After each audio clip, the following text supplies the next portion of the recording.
Assalamualaikum warahmatullahi wabarakatuh.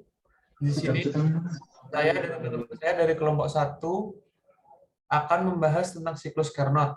Pertama-tama perkenalkan, nama saya Andika Adnan Maulana dan ada Ahmad Reza, ada Ahmad Rehan Hafiz dan juga Aji Anwar. Di sini kita akan mempresentasikan hasil kerja kita yaitu tentang siklus Carnot. Pertama-tama, pengertian siklus Carnot yang akan dijelaskan oleh Ahmad Reza. Dipersilahkan. Baik, pengertian siklus Carnot. Siklus Carnot adalah siklus yang mengubah panas hasil reaksi pembakaran menjadi gerak mekanik sepenuhnya. Dalam bidang konversi energi, siklus Carnot merupakan cara yang paling ideal untuk merubah energi panas menjadi energi mekanis. Siklus Carnot tidak menimbulkan pemborosan energi. Siklus Carnot menggabungkan dua langkah proses adiabatik dan dua langkah proses isotermal. Sifat dari siklusnya adalah tertutup dan dapat diulang. Penemu siklus Carnot adalah Sadi Carnot pada tahun 1824. Ia menunjukkan bahwa mesin kalor terbalikan dengan siklus antara dua reservoir panas adalah mesin yang paling efisien. Siklus Carnot diawali dengan ekspansi isotermal pada suhu tinggi. Setelah itu dilanjutkan dengan ekspansi adiabatik. Siklus berlanjut ke kompresi isotermal pada suhu tinggi. Langkah terakhirnya adalah kompresi adiabatik. Bisa dilihat pada gambar di atas siklus ABCD. Yang pertama proses AB isokorik, kemudian proses BC isotermik, kemudian proses CA isobarik. Proses itu membentuk satu siklus ABCA. Next.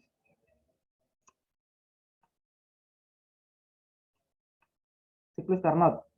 Siklus Carnot terdiri dari 4 proses reversibel, yaitu isothermal expansion 1-2 pH sama dengan konstan, adiabatic expansion 2-3 Q sama dengan 0, pH ke T1. Isothermal compression 3-4 PL sama dengan konstan. Kemudian adiabatic compression 4-1 Q sama dengan 0, PL ke TH.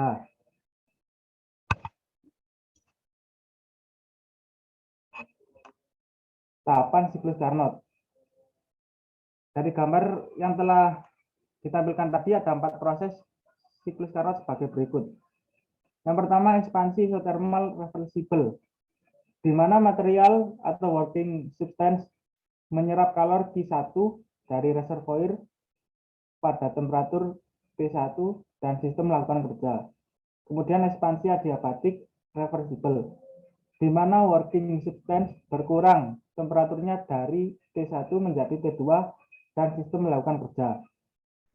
Lanjut kompresi isothermal reversible, di mana working substance melepaskan kalor Q2 ke reservoir dingin dengan temperatur T2 dan kerja dikenakan terhadap sistem. Dan terakhir kompresi adiabatik reversible, di mana working substance dikembalikan ke keadaan awal atau semula.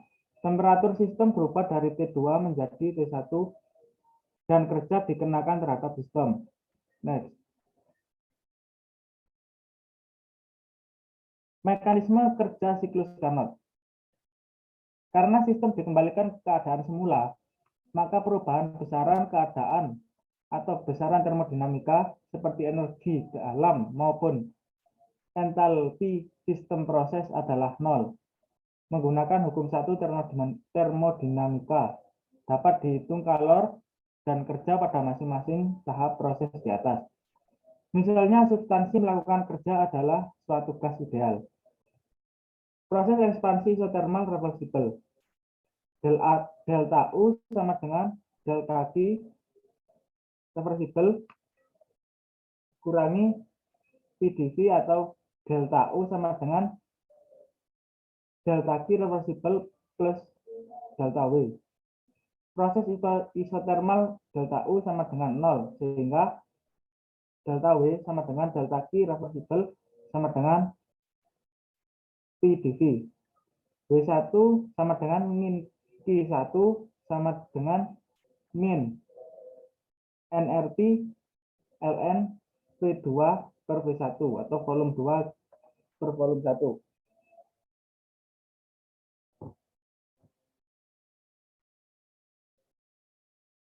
Proses ekspansi adiabatik reversible. Pada proses adiabatik, Q sama dengan 0, sehingga delta U sama dengan delta W sama dengan min PdV. Delta W sama dengan CV P2 dikali T2 min T1, di mana T1 lebih besar daripada T2. CV sama dengan kapasitas panas pada volume tetap. Kemudian proses kompresi isotermal reversible. Dengan menggunakan penjelasan yang mirip dengan proses ekspansi isotermal reversible, maka diperoleh kerja pada proses ini adalah W3 sama dengan min Q2 sama dengan min nRT ln volume 4 per volume 3, di mana volume 3 lebih besar daripada volume 4. Kemudian proses kompresi adiabatik reversible. Dengan menggunakan penjelasan yang mirip dengan proses ekspansi adiabatik reversible, maka diperoleh kerja untuk proses ini adalah W4 sama dengan CV dikali T1 min T2, di mana T1 lebih besar daripada T2. Next.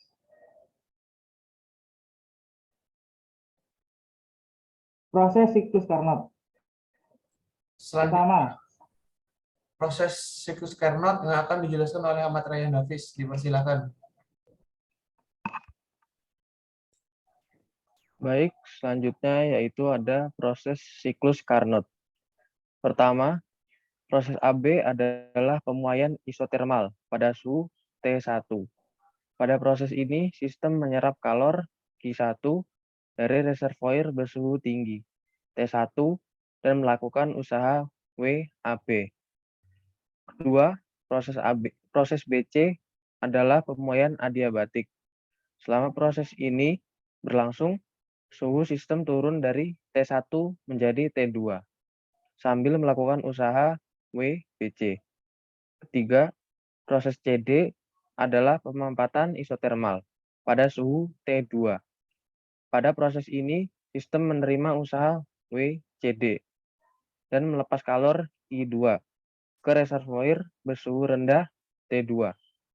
Keempat, proses DA adalah pemampatan adiabatik. Selama proses ini, suhu sistem naik dari T2 menjadi T1 akibat menerima usaha WDA.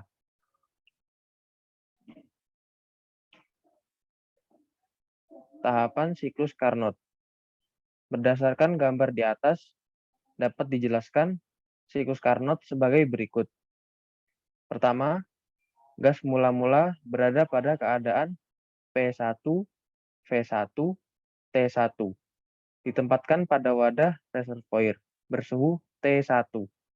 Gas dikembangkan atau diekspansikan secara isotermis hingga mencapai keadaan P2, V2, T1. Pada proses ini, gas menyerap kalor Q1. Gas mengembang secara adiabatis sampai pada keadaan P3, V3, T2. Pada proses ini, gas melakukan usaha hingga suhunya turun menjadi T2.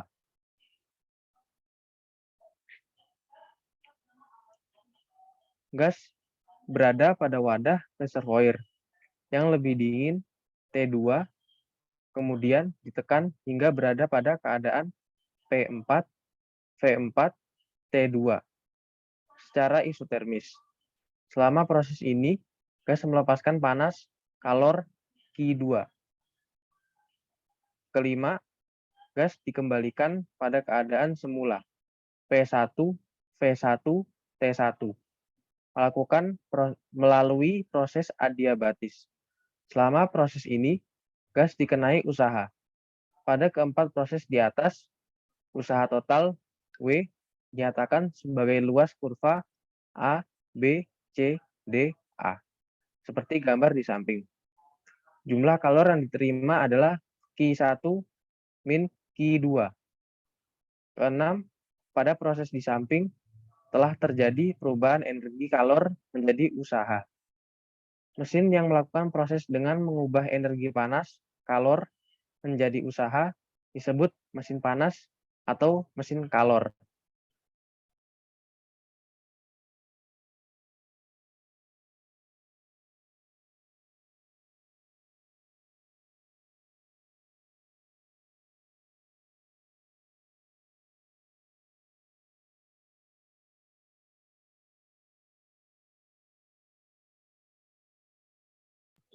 Selanjutnya yaitu grafik mesin kalor Carnot. Usaha 1-2 ekspansi isotermik ditunjukkan dengan dari peneruman rumus W1 sama dengan V2 V1 P kali dV sama dengan V2 V1 nRT 2 dV per F dan ditemukan rumusan dari turunan itu adalah nRT 2 ln V2 per V1. Usaha 2-3 yaitu ekspansi adiabatik. Delta Q sama dengan delta U plus delta W. Karena adiabatik delta Q sama dengan 0. W2 sama dengan V delta U min T2 T1 T2 NCV DT sama dengan ditemukan rumus turunan W2 sama dengan min N kali CV dikali T1 min T2. Next. Usaha 3-4 kompresi isotermik, yaitu ditemukan rumus W3 sama dengan nRT 1 ln V4 per V3. Usaha 4-1, yaitu kompresi adiabatik, yaitu W4 sampai min delta U sama dengan min T2 T1 NCV delta T, dan diturunkan menjadi rumus W sama dengan N kali CV dikali T2 min T1. Untuk rumus usaha total yaitu W total sama dengan W1 plus W2 plus W3 plus W4. Dan ditemukan rumus nRT 2 ln V2 per V1 ditambah N kali CV dikali T2 min T1 ditambah N kali R kali T1 dikali ln per V4 per V3 min N kali C V kali T2 per dikurangi T1, dan ditemukan rumus W total sama dengan N kali R kali T2 kali ln kali V2 per V1 plus T1 V3 dikali V3 per V4, dan ditemukan lagi rumus Q2 sama dengan W1 sama dengan N kali R kali T 2 kali ln kali V2 per V1. Jadi koefisien mesin sama dengan W1 per Q2 sama dengan N kali R kali T2 kali ln kali V2 per V1 min T1 kali ln V3 per V4 per N kali R kali T2 kali ln kali V2 per V1. Penjelasan dari di atas, N sama dengan jumlah molekul, R sama dengan konstanta Reaumur, Ln sama dengan ln, V1 sama dengan volume kondisi 1, V2 sama dengan volume kondisi 2, CV sama dengan kapasitas volume, T1 sama dengan tekanan kondisi 1, T2 sama dengan tekanan kondisi 2. Next. Aplikasi mesin Carnot. Untuk contoh mesin Carnot ada beberapa bagian. Untuk mesin besar dan mesin kecil. Untuk mesin besar mencangkup yaitu mesin kalor, 2, mesin kereta api, 3, mesin jet, dan yang keempat adalah mesin kapal. Untuk mesin kecil biasanya digunakan pada kehidupan sehari-hari. Misalnya air conditioner atau AC. Yang kedua, dispenser. Yang ketiga, almari es. Next. Itu adalah rumus usaha mesin Carnot. Proses yang terjadi dalam siklus Carnot adalah sistem menerima kalor Q1 dari reservoir bersuhu tinggi T1 dan melepas kalor Q2 ke reservoir bersuhu rendah T2. Pada siklus Carnot, proses selalu kembali ke keadaan semula, sehingga delta U sama dengan 0. Usaha yang dilakukan mesin Carnot sama dengan luas daerah di dalam siklus suatu sistem, sehingga besar usaha W yang dilakukan mesin Carnot diberikan seperti berikut. Q sama dengan delta U plus W. Q sama dengan Q1 min Q2 sama dengan 0 plus W. Dan W dipindah ruas menjadi W sama dengan Q1 min Q2. Siklus Carnot merupakan dasar dari mesin ideal, yaitu mesin memiliki efisiensi tertinggi yang selanjutnya disebut mesin Carnot. Usaha total yang dilakukan oleh sistem untuk satu siklus sama dengan luas daerah di dalam siklus. Pada diagram P min V, mengingatkan selama proses siklus Carnot, sistem menerima kalor Q1 dari reservoir bersuhu T1 dan melepas kalor Q2 ke reservoir bersuhu rendah T2. Maka, usaha yang dilakukan oleh sistem menurut hukum satu termodinamika adalah sebagai berikut. Next. Usaha mesin Carnot yaitu W. Delta U plus W sama dengan Q1 min Q2. Diketahui delta U adalah 0 ditambah W sama dengan Q1 min Q2. Dan ditemukan rumus W sama dengan Q1 min Q2. Untuk arti W adalah usaha yang dilakukan dalam satuan Joule dan Q adalah kalor yang diserap oleh satuan Joule. Dan Q2 adalah kalor yang dilepas dengan satuan Joule. Selanjutnya adalah permasalahan dan penyelesaian untuk menghitung besar usaha yang dihasilkan mesin Carnot. Pertama-tama, suatu mesin Carnot bekerja di antara suhu 600 derajat Kelvin dan 300 derajat Kelvin, serta menerima kalor sebesar 1000 Joule. Ditanya berapa besar usaha yang dilakukan mesin dalam satu siklus. Pertama, diketahui kalor yang diterima atau Q1 sama dengan 1000 Joule. Rentang suhu kerja mesin T1 sama dengan 600 derajat Kelvin dan T2 300 derajat Kelvin. Sebelum menghitung besar usaha yang dilakukan, mesin dalam satu siklus perlu mengetahui besar kalor yang dilepaskan terlebih dahulu. Menghitung kalor yang dilepaskan sistem pada mesin Carnot, Q2 caranya yaitu Q2 per Q1 sama dengan T2 per T1. Itu rumusnya. Terus dimasukkan Q2 yang ditanya, Q1-nya 1000 sama dengan T2-nya 300 dibagi T1-nya 600. Didapatkan hasil Q2 sama dengan setengah kali 1000 sama dengan 500 Joule. Itu adalah kalor yang dilepaskan sistem pada mesin Carnot, yaitu 500 Joule. Rumus efisiensi mesin Carnot. Mesin mengubah energi kalor Q menjadi usaha W, namun biasanya tidak dilakukan secara sempurna. Antara besar usaha yang dilakukan dan besar kalor yang diserap memiliki perbandingan nilai. Perbandingan antara besar usaha yang dilakukan sistem W terhadap energi kalor yang diserapnya atau Q1 disebut sebagai efisiensi mesin. Di sini rumusnya efisiensi mesin Carnot yaitu efisiensi sama dengan Q1 min Q2 per Q1 dikali 100%.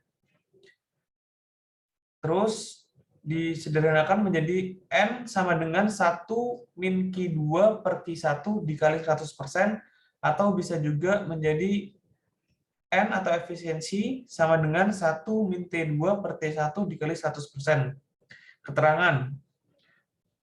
N sama dengan efisiensi mesin Carnot, satuannya persen. Q1 kalor yang diserap, satuannya Joule.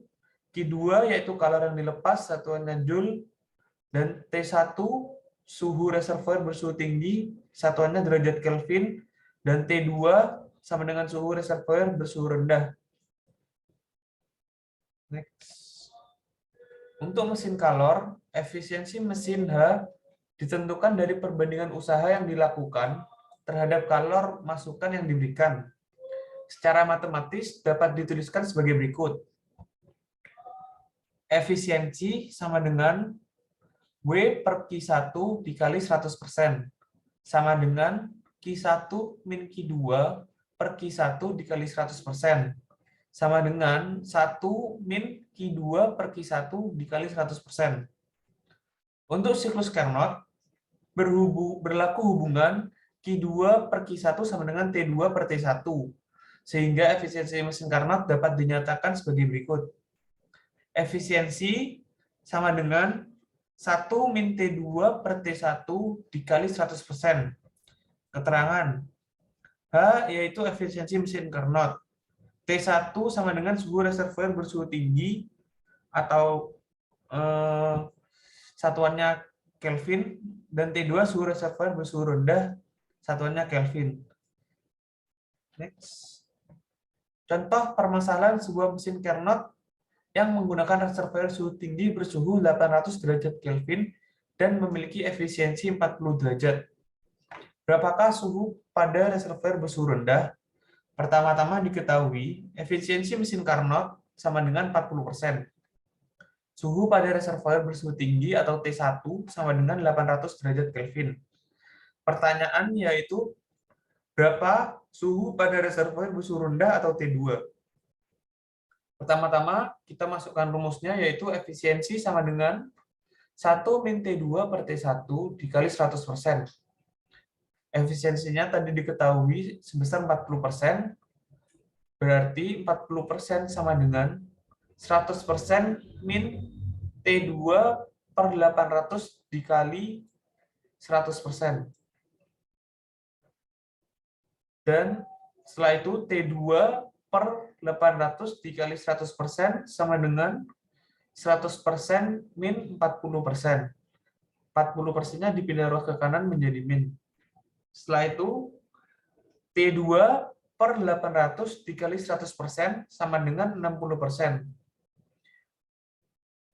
Dan ditemukan T2 sama dengan 800 per 100 dikali 60 sama dengan 40 derajat Kelvin.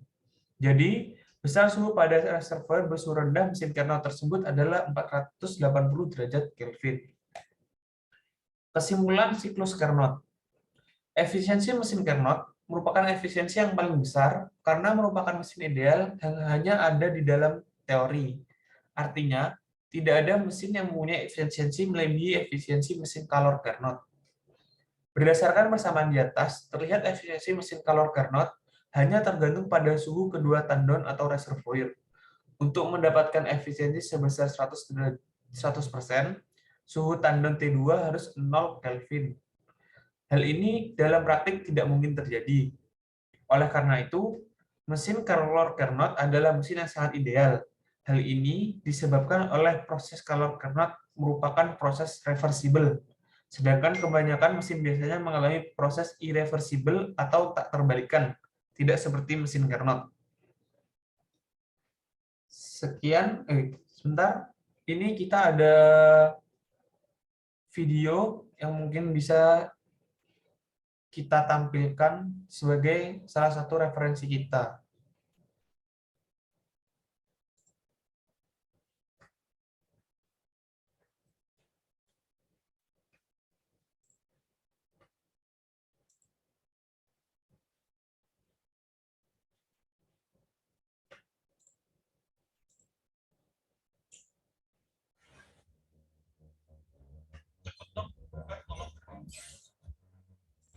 Assalamualaikum warahmatullahi wabarakatuh. Selamat pagi, selamat siang, dan selamat malam Anda semuanya. Hari ini kita akan melanjutkan materi dari Berikut adalah bisa menjadi referensi ketika pembelajaran. Carnot dan mesin Carnot. Baik, nah siklus. Jadi siklus adalah serangkaian proses yang dimulai dari suatu keadaan awal dan berakhir pada keadaan yang sama dengan keadaan awalnya. Nah, jadi di gambar di bawah ini kita akan lihat grafik dari siklus yang bermula dari keadaan A, kemudian menuju keadaan B, lalu ke keadaan C, ke keadaan D, dan kembali ke keadaan A. Nah, panah ini dari A ke B artinya siklusnya A, B, C, D, A. Pertanyaannya, bagaimanakah cara mencari usaha dari suatu siklus ini?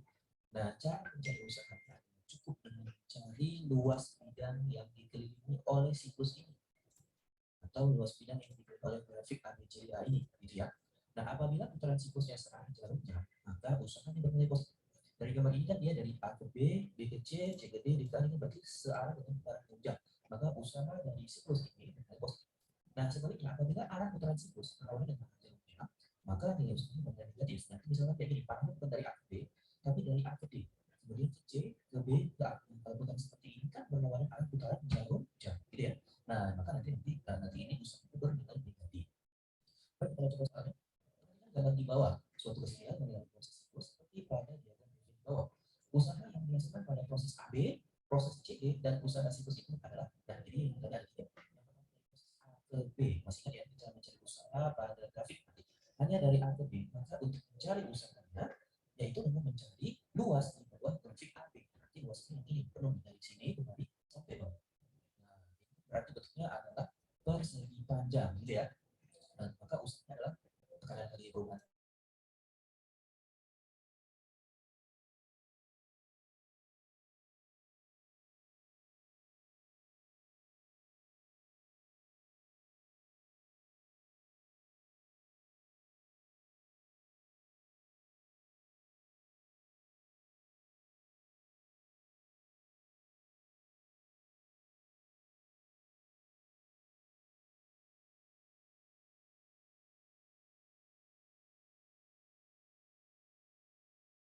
Berarti V1 si C, V2 di D.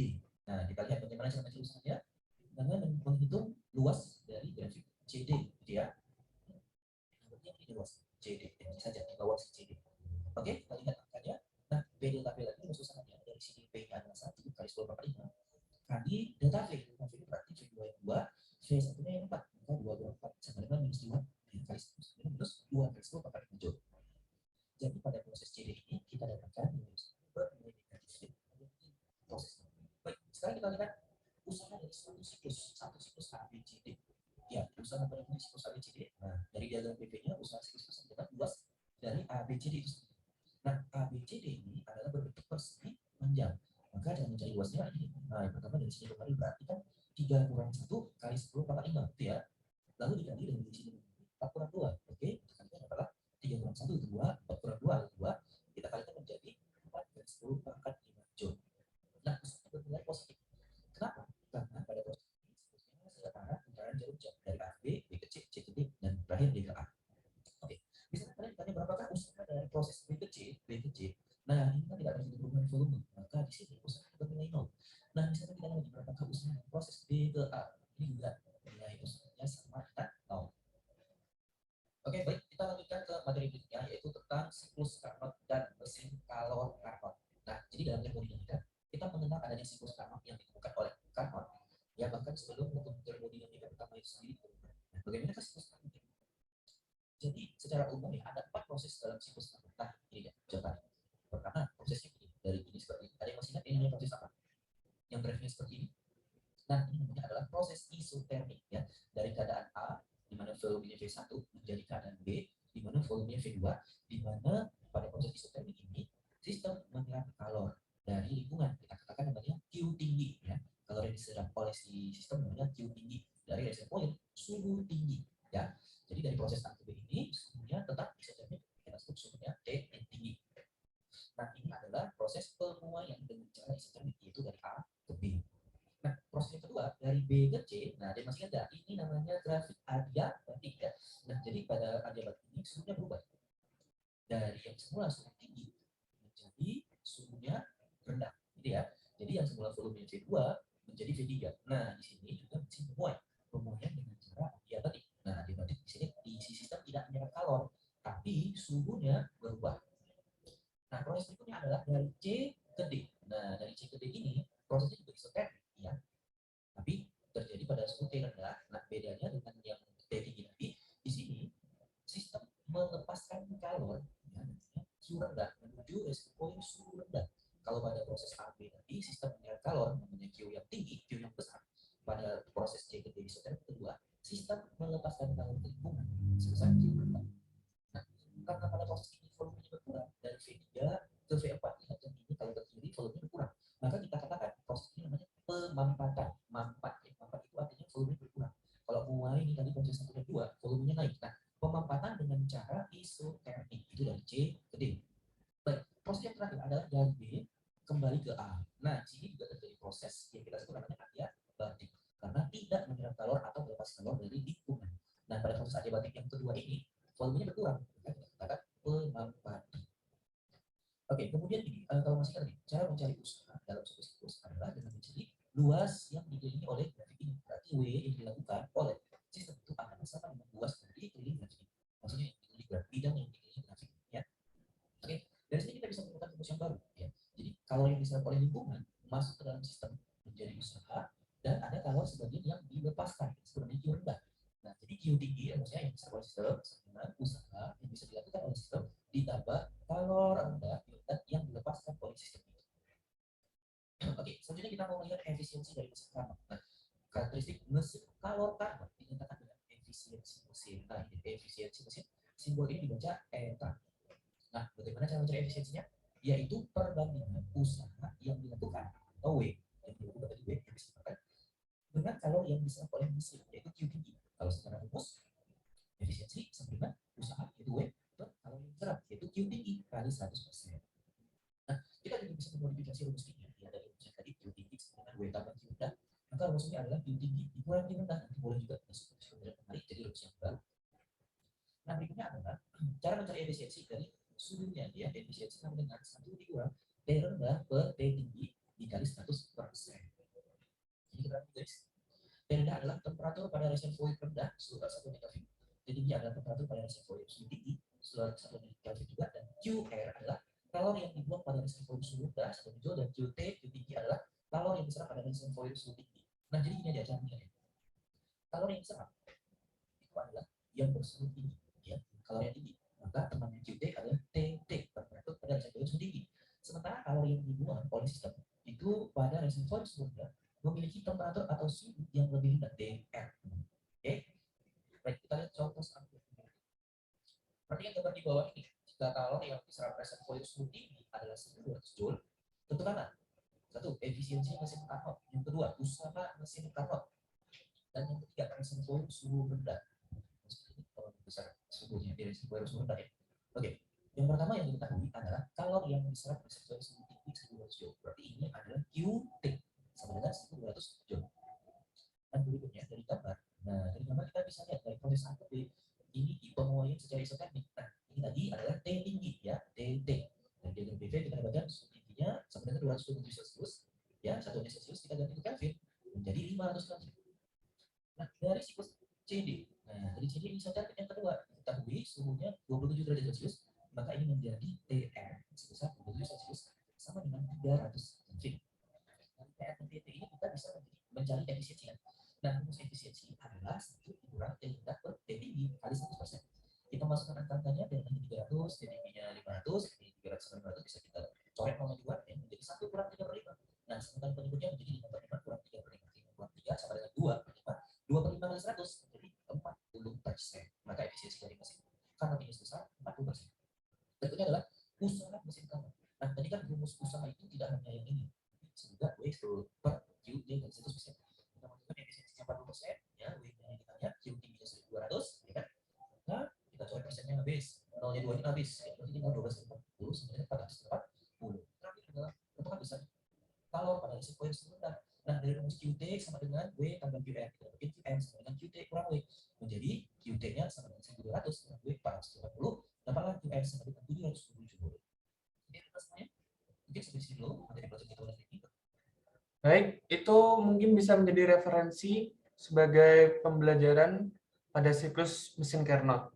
Sekian presentasi dari kelompok kami, kurang lebihnya mohon maaf. Wassalamualaikum warahmatullahi wabarakatuh.